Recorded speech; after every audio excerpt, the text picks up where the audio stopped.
అందరికీ ప్రభు రక్షకుడైన యేసుక్రీస్తు ప్రభువారి సర్వాధికార నామంలో మీ అందరికీ శుభాభివందన తెలియజేస్తున్నాను. అందరూ బాగున్నారు కదా?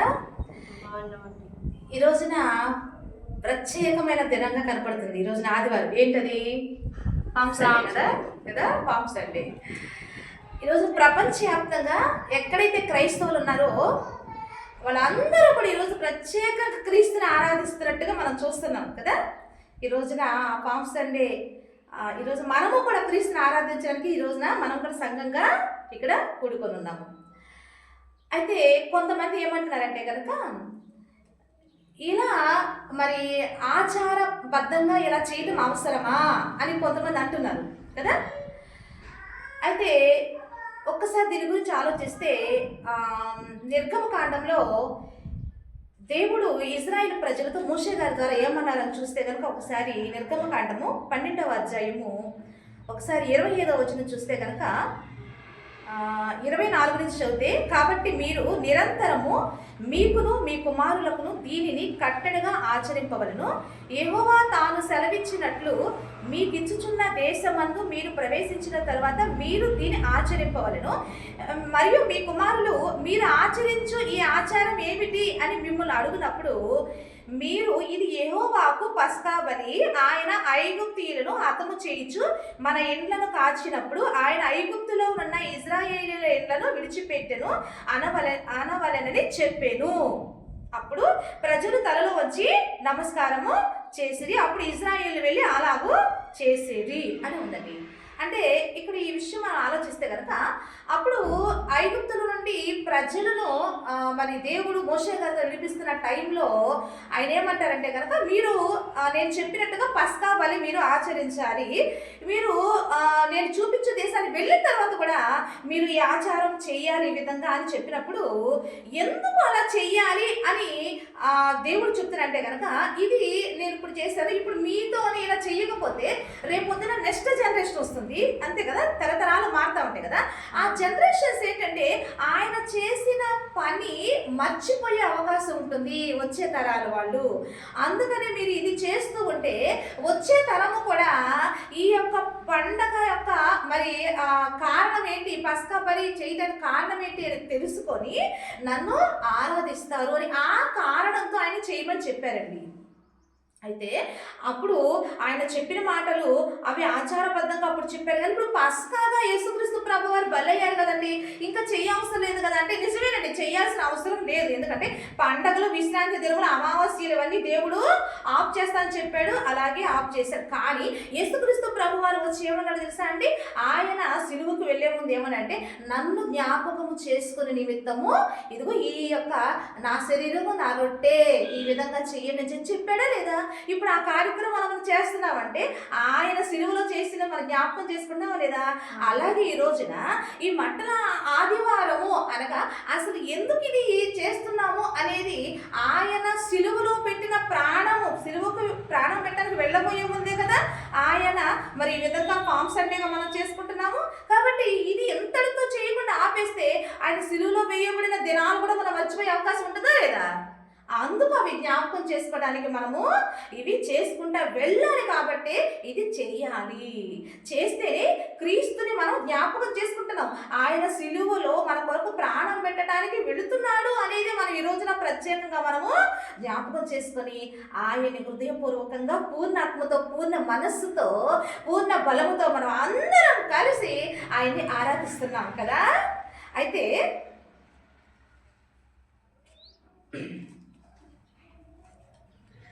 ఒకసారి చాలామందికి చాలా పండుగలు చేస్తారు కానీ అసలు ఆ పండుగ ఎందుకు చేస్తున్నామా అనేది కూడా చాలామంది కొన్ని విషయాలు తెలియదు. ఈ రోజున చాలామంది నన్ను ఏంటంటే ఈ పామ్ సండే అసలు ఎందుకు చేస్తున్నాము అనేది కూడా కొంతమంది నన్ను అడిగారండి.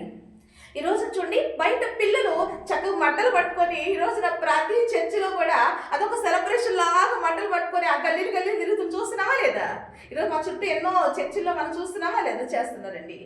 అంటే చేస్తున్నారు కానీ ఇప్పుడు పిల్లలకి అది ఎందుకు చేస్తున్నామని తెలుసా అండి? తెలియదు. అంటే అంటే అసలు ఎందుకు చేయాలి, మనము ఈ మంటలు ఎందుకు పట్టుకొని తిరగాలి, ఈరోజు ఇదంతా ఎందుకు చేయాలి అనేది మనము క్రైస్తవులంగా మనం తెలుసుకోవలసిన బాధ్యత మనకుంది కదా.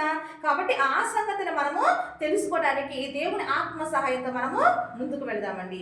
అయితే ఆలోచిస్తే కనుక చూడండి, ఈ రోజున మరి యేసుక్రీస్తు ప్రభువారు ఆయన భూలోకానికి పంపిస్తానని చెప్పి ప్రవక్త నుండి దేవుడు మాట్లాడుతున్నాడా లేదా? అవునా కదా. ఆయన ప్రవక్తల ద్వారా ఆది నుండి కూడా దేవుడు మాట్లాడుతూనే ఉన్నాడు. అవన్నీ జరిగినట్లుగా కూడా మనకి ఆధారాలు మనకున్నాయి. అయితే ఒకసారి మనం వచనం చూస్తే కనుక యేసుక్రీస్తు ప్రభువారు సిలువకి వెళ్ళే ముందు ఆయన్ని అక్కడ ప్రజలు యెరూషలేములో, అంటే అనేక సార్లు యేసుక్రీస్తు ప్రభువారు యెరూషలేములకు వచ్చినప్పటికీ కూడా, కానీ ఈ యొక్క సిలువకు వెళ్లే ముందు ప్రత్యేకంగా యెరూషలేములకు వస్తున్న టైంలో అక్కడ ప్రజలు ఆయన్ని ఎలా మరి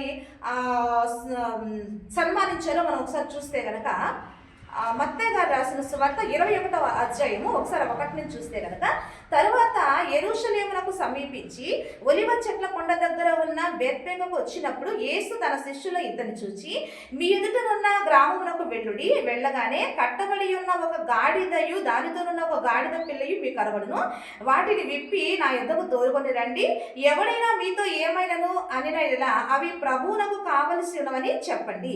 వెంటనే అతడు వాటిని తోలిపెట్టునని చెప్పి వారిని పంపాను.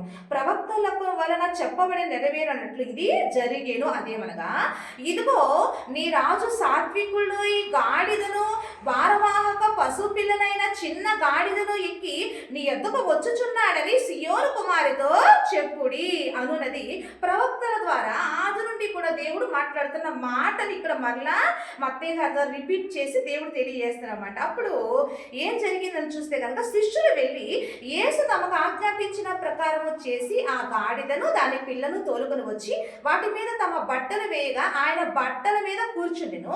జన సమూహములోను అనేకులు తమ బట్టలు దారి పొడుగునా పరిచిరి, కొందరు చెట్ల కొమ్ములు నరికి దారి పొడుగునా పరిచిరి. జన సమూహంలో ఆయనకు ముందు విడుచుండిన వారును వెనక వచ్చుచుండిన వారు, దావీదు కుమారునికి జయము, ప్రభు పేరట వచ్చువాడు స్తుతింపబడిన గాక, సర్వోన్నతమైన స్థలములలో జయము అని కేకలు వేస్తూ ఆయన కనపరిచారంట, ఆయన స్తుతించారంట.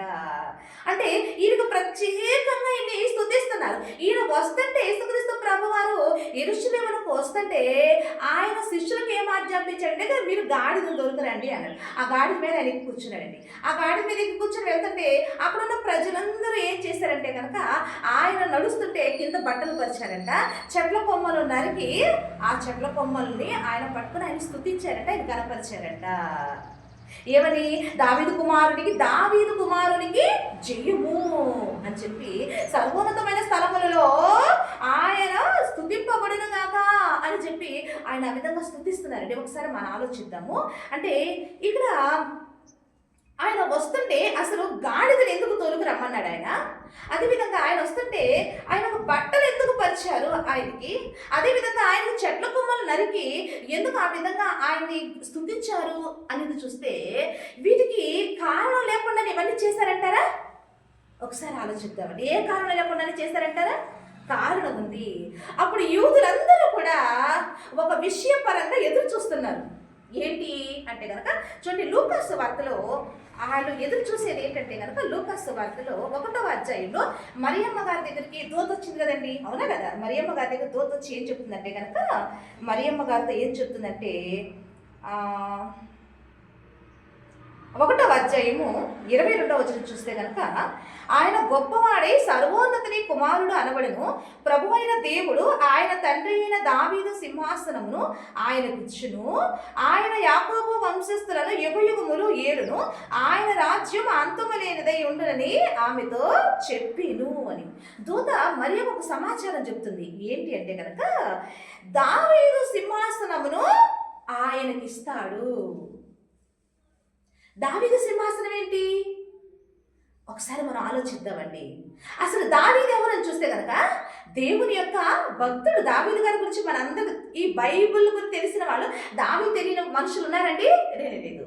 అంటే దావీదును ప్రత్యేకంగా దేవుడు కోరుకుని అభిషేకించి దావీదుకు దేవుడు ఒక వాగ్దానం చేశాడు. ఏంటి ఆ వాగ్దానం అని చూస్తే కనుక, ఒకసారి కీర్తనలు 89 చూస్తే కనుక దావీదుతో దేవుడు చేసిన వాగ్దానం ఏంటి చూస్తే కనుక, అంటే నాతాను ప్రవక్తను పంపించి నాతాను ప్రవక్త ద్వారా దావీదుతో దేవుడు ఒక వాగ్దానం చేస్తాడండి. ఏంటి అంటే చూస్తే కనుక 89వ కీర్తన 3వ వచనం చూస్తే కనుక, నేను ఏర్పరచుకున్న వానితో నిబంధన చేసి ఉన్నాను, నిత్యము నీ సంతానమును స్థిరపరచెదను, తరతరములకు నీ సింహాసనమును స్థాపించిందని చెప్పి నా సేవకుడైన దావీదుతో ప్రమాణము చేసి ఉన్నాను అని చెప్పి, ఇంకా ఏమంటున్నారంటే గనక 34-35 వచనం చూస్తే గనక, నా నిబంధనను నేను రద్దుపరచును, నా పెదవుల గుండా పైన వెళ్ళిన మాటను నేను మార్చును, అతని సంతానము శాశ్వతంగా ఉండుననియు, అతని సింహాసనము సూర్యుడు ఉన్నంత కాలము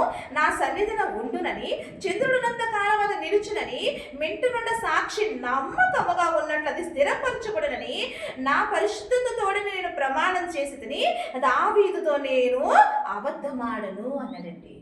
ఒకసారి ఆలోచిద్దాము. అంటే మరియమ్మ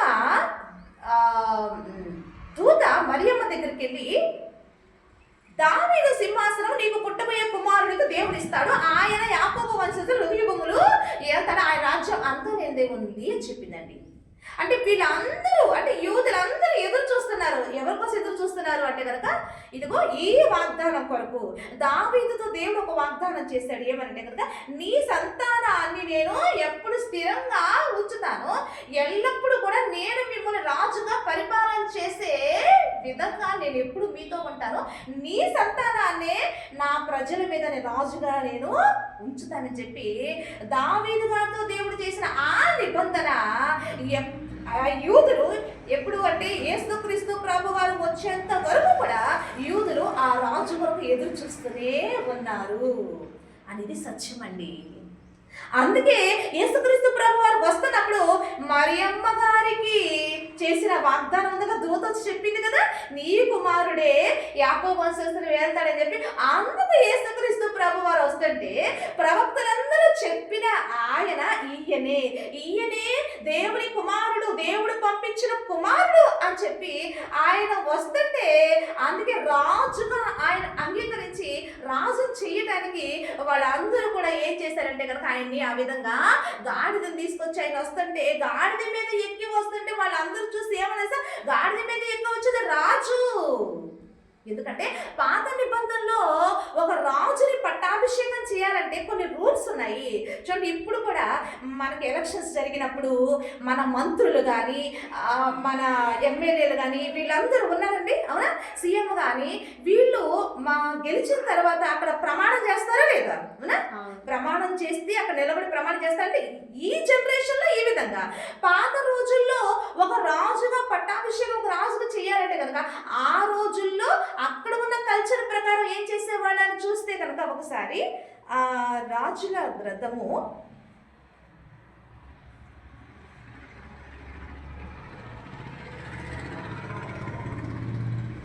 చూస్తే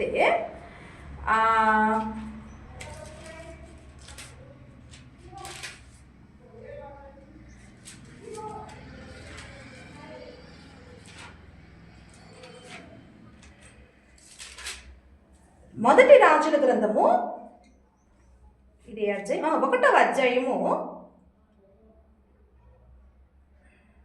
33వ వచనం చూస్తే కనుక, అంతటా రాజు, మీరు మీ ఏలిన వాడనైన నా సేవకులను పిలుచుకొని పోయి నా కుమారుడైన సొలొమోనును నా కంచెల గాడిద మీద ఎక్కించి గిహోనునకు తీసుకొని పోయి యాజకుడైన సాదోకునకు ప్రవక్త అయిన నాతానును అక్కడ ఇశ్రాయేలుల మీద రాజుగా అతనికి పట్టాభిషేకం చేసిన తరువాత మీరు బాకానాదము చేసి రాజైన సొలొమోను చిరంజీవి అగునుగా కానీ ప్రకటన చేయవలెను అనుందండి. అంటే ఒక రాజుగా ఒక వ్యక్తిని పట్టాభిషేకం చేయాలంటే ఇతను ఎలా రావాలంటే కనుక, ఇప్పుడు కంచెర గాడిద మీద ఎక్కించుకొని అతన్ని సన్మానిస్తూ, కంచెర గాడిద ఎక్కించుకొని ఊరేగిస్తూ తీసుకొచ్చి అతను పట్టాభిషేకం చేయాలంట. అందుకనే ఇక్కడ మనం చూస్తే కనుక ఒకసారి యేసుక్రీస్తు ప్రభు వారు ఎందుకు గాడిద తోలుకు రమ్మన్నారంటే కనుక, పాత నిబంధనలో ఒక రాజుగా రావాలి అంటే పట్టాభిషేకం చేయాలంటే, చేయాలంటే కనుక ఆ గాడిద మీద ఎక్కే ఆనవాయితీ ఉంది. అందుకనే ఆయన ఎవరు ఎక్కని ఇంతవరకు ఆ గాడిదను తీసుకురండి అని చెప్పి ఆయన ఆజ్ఞాపిస్తాడండి. కాబట్టి ఆ గాడిద మీద ఎక్కువచ్చినప్పుడు ఇక్కడ వీళ్ళందరూ కూడా ఏం చేస్తారు, బట్టలు పరుస్తున్నట్టు మనం చూస్తున్నాం. అయితే బట్టలు ఎందుకు పరుస్తారంటే అప్పుడు రాజుగా వాళ్ళు నియమించినప్పుడు ఇతను యెహోవా చేత రాజుగా పట్టాభిషేకం పొందిన వ్యక్తి అని చెప్పి వాళ్ళు సూచనగా వాళ్ళు ఏం చేస్తారని చూస్తే కనుక 2వ రాజుల గ్రంథము 9వ అధ్యాయం చూస్తే కనుక అక్కడ మరి ఎలీషాని ప్రవక్తను పంపించి ఇశ్రాయేల్ ప్రజల మీద యెహూను మరి రాజుగా నిలబెట్టడానికి ఎలీషా ద్వారా దేవుడు యెహూను అభిషేకించినప్పుడు అప్పుడు యెహూ ఎలీషా గారి ద్వారా అభిషేకం పొందిన తర్వాత అక్కడ జనులు తెలుసుకున్న తర్వాత అప్పుడు ఆ జనులు యెహూకు వస్తుంటే యెహూ నడుచుకుంటూ వస్తుంటే జనులు అక్కడ ఏం చేశారని చూస్తే కనుక 2వ రాజుల గ్రంథం 9వ అధ్యాయము 11వ వచనం చూస్తే కనుక అంతటా వారు అతి వేగిరముగా తమ వస్త్రములను పట్టుకొని మెట్ట మీద అతని క్రింద పరిచి బాకా ఊదించి యెహూ రాజయ్యున్నాడు అని చాటించిరి అనుందండి. అంటే ఒక వ్యక్తి దేవుని చేత రాజుగా పట్టాభిషేకం పొందాడు అంటే సూచన ఏంటంటే కనుక అతను కంచెల గాడి మీద ఎక్కి రావాలి. తర్వాత అతను వస్తుంటే ఆ విధంగా బట్టలు పరచాలి. ఇది ఏంటంటే అప్పుడు చేస్తున్న ఇవన్నీ కూడా రాజుగా ఒక వ్యక్తి పట్టాభిషేకం దేవుని చేత నియమింపబడుతున్నాడంటే కనుక ఈ విధంగా పట్టాభిషేకం చేయడం ఆ రోజుల్లో ఆనవాయితీ అండి. అందుకని యేసుక్రీస్తు ప్రభువారు కూడా ఆ విధంగా మరి ఆ కంచెల గాడి మీద ఎక్కువస్తున్నప్పుడు అక్కడ ప్రజలందరూ అందుకే ఏమని అంటున్నారు అనేది మనం ఇప్పుడు చదువుకున్నామని చూస్తే కనుక మత్తయి గారి సువార్త ఒకసారి చూస్తే దావీదు కుమారునికి జయము, ప్రభువు పేరిట వచ్చేవాడు స్తుతింపబడును గాక, సర్వోన్నత స్థలములలో జయమని కేకలు వేస్తున్నారంట. అంటే ఇది ఎవరి పేరిట వస్తున్నాడు, దావీదు పేరిట వస్తున్నాడు. అంటే దావీదు పేరిట రావటం అంటే వీళ్ళందరూ ఏ ఉద్దేశంతో ఆ మాట మాట్లాడుతారంటే కనుక దావీదుతో దేవుడు నీ సంతానాన్ని నిత్యము కూడా నేను ఎల్లప్పుడూ రాజుగా నేను ఉంచుతాను, ఏలుబడి చేస్తాను, ఒక నిబంధన ఉంది దావీదు గారికి దేవుడు చేసిన నిబంధన. కాబట్టి ఆ దావీదు సంతానంలో నుండి ఒక రాజు మమ్మల్ని ఏలటానికి రాబోతున్నాడు అని ప్రజలందరూ కూడా ఎదురు చూస్తున్న సమయంలో ఈ యేసుక్రీస్తు ప్రభువారే ఇదిగో దావీదు గారికి దేవుడు చేసిన వాగ్దానం, దావీదు సింహాసనము మీద ఒక వ్యక్తిని ఆసీనుడిగా సర్వకాలము స్థిరముగా శాశ్వతంగా రాజుగా మరి నేను అపాయింట్ చేస్తానని చెప్పాడు కదండి. ఆ వాగ్దానం కొరకు అందరూ ఎదురు చూస్తున్నాడు, యూదులందరూ కూడా. అంటే ఎప్పుడైతే బబులోను రాజు చేత అందరూ చెరలోనికి వెళ్ళిపోయారో అప్పుడు వీళ్ళ మీదకి రాజు లేకుండా పోయాడు. అప్పుడు యూదుల మీద ఎవరు రాజు లేరు. అప్పుడు రోమా ప్రభుత్వ పరిపాలనలో వీళ్ళందరూ రోమా సామ్రాజ్య ఆ రాజు కింద వీళ్ళు బానిసలుగా బ్రతుకుతూ మాకు దేవుడు వాగ్దానం చేశాడు మా తండ్రి దావీదుకి, దావీదు సంతానంలో నుండి మాకు ఒక రాజు దేవుడు పంపిస్తారని వాగ్దానం చేశారు. దాని కొరకు ఎదురు చూస్తూ ఉన్నారండి. ఆ ఎదురు చూస్తున్నా అప్పుడు మరియా దగ్గరికి దూత వచ్చి ఈ దావీదు సంతానంలో దావీదు గారికి దేవుడు వాగ్దానం చేశాడు చూసారండి. ఆ దావీదు చేసిన వాగ్దానము ఆ కుమారుడు ఎవరో తెలుసా, ఇదిగో మరియా నీ గర్భాన పుడుతున్నాడే అతనే రాజు అని చెప్పి దూత చెప్పిందండి. దేవుడికి మహిమ కలుగును గాక. కాబట్టి అది తెలుసుకొని ఈరోజు యేసుక్రీస్తు ప్రభువారు ఈయనే దేవుని చేత పంపబడిన రాజు అని చెప్పి ఆయనకు ఆ విధంగా వాళ్ళందరూ కూడా మరి స్తుతిస్తూ మహిమపరుస్తుంటే, కానీ అక్కడ కొంతమంది అసూయపడి యేసుక్రీస్తు ప్రభువారు ఏం చేశారండి, అప్పచెప్పేశారు పిలాతుకి. అప్పుడు పిలాతు ఎదుటికి వెళ్ళి అందరూ రాజు రాజు పొందమంటే కొందరేమో అసూయ చేత ఈయన దేవుని కుమారుని చెప్పుకుంటున్నాడు అని దేవుని కుమారుని చెప్పుకొని మరి దేవునికి ఈ విధంగా వ్యతిరేకంగా మాట్లాడుతున్నాడు, దేవదూషణ చేస్తున్నాడు అని చెప్పి అసూయపడి కొందరు యేసుక్రీస్తు ప్రభువు అప్పచెప్పి పిలాతు తీసుకెళ్ళినప్పుడు పిలాతు కూడా అడుగుతాడండి. పిలాతు ఏమడిగాడో తెలుసా అండి, ఒకసారి చూస్తే యోహాను గారు రాసిన సువార్త పిలాతు గారు ఏమడుగుతున్నారు చూస్తే కనుక యోహాను సువార్త 18వ అధ్యాయము